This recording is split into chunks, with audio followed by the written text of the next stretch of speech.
670 бұл әлем бойынша 64-ші орын.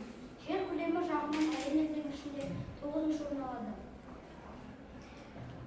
Елдің астанасы Астана қаласы. Мемлекеттік тілі қазақ тілі. Экономикалық көрсеткіштері бойынша дамушы экономика ретінде қарастырылады. Елдің жалпы ішкі өнімі құрайды.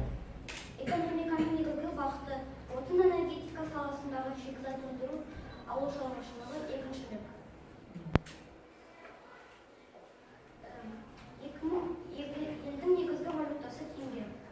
1991 жылдың 6 желтоқсан күні КСО-ның ыдырауына байланысты өз егемендігін жариялады және халықаралық қауымдастық тарапынан тәуелсіз мемлекет ретінде мойындалды.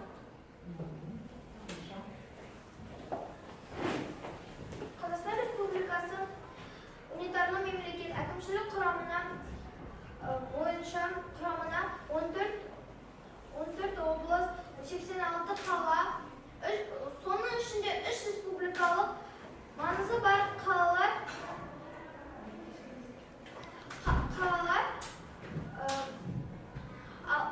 Астана, Алматы, Байқоңыр, 168 ауылдық, 170 ауылдық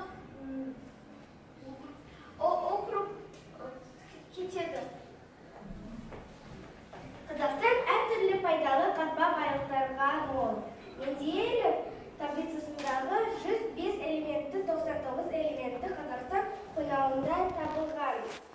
Қазіргі таңда 493 кен орындар белгілі 1225 түрі минералды өнімдер құрайды. Жаңа туған нәрестенің құрметіне жасалатын ойын-сауық ғой. Нәресте туған сәтте оның кіндігін әйелдер кіндік шешесі ұдайын тұрады. Кіндік кесу мәртебелі абыройлы. Жаңа туған баланы бесікке салу. Бесік қасиеті киелі құтты мүлік сәбидің алтын миязы болып есептеледі. Баланың туғанына